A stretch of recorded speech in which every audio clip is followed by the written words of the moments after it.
Menteri Investasi Bahlil Lahadalia Rabu siang menjelaskan khusus pembangunan smelter atau fasilitas pemurnian untuk komoditas nikel, bauksit, dan tembaga. Realisasi investasi mencapai 216,8 triliun rupiah. Adapun realisasi investasi ekosistem baterai listrik tercatat mencapai 9,7 triliun rupiah.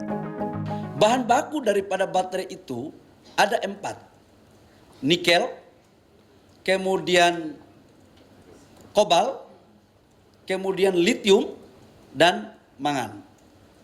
Nah, di Indonesia itu kita mempunyai nikel terbesar di dunia, cadangan kita 25%.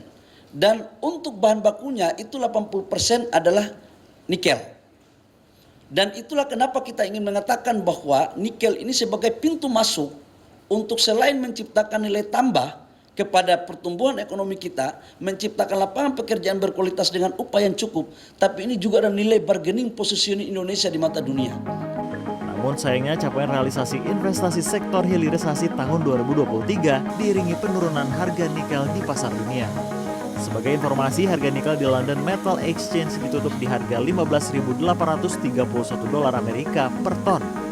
Dalam 1 tahun terakhir, harga nikel turun hampir mencapai 46%.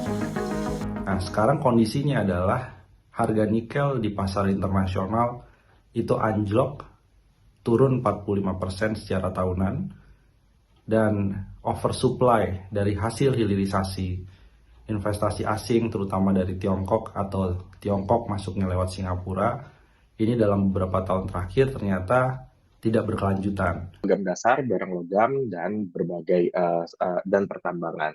Ini adalah sektor-sektor yang memang berkaitan dengan nikel. Jadi memang di tengah tahun politik ini realisasi investasi cukup terbantu dengan adanya program hilirisasi.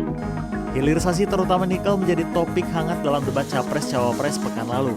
Cawapres nomor urut 1 Mohaimin Iskandar atau Caimin menyebut hilirisasi yang dilakukan Indonesia dinilai ugal-ugalan termasuk untuk komoditas nikel. Salah satu yang memprihatinkan adalah data ESDM itu ada 2.500 tambang ilegal. Sementara tambang yang legal saja tidak membawa kesejahteraan. Dan kita menyaksikan dalam proses penambangan dan bisnis tambang kita, hilirisasi dilakukan ugal-ugalan. Selain hilirisasi, pemakaian nikel dalam industri baterai mobil listrik juga menjadi topik hangat dalam debat terakhir bagi calon wakil presiden. Agung Happy, Maranatha, Jakarta.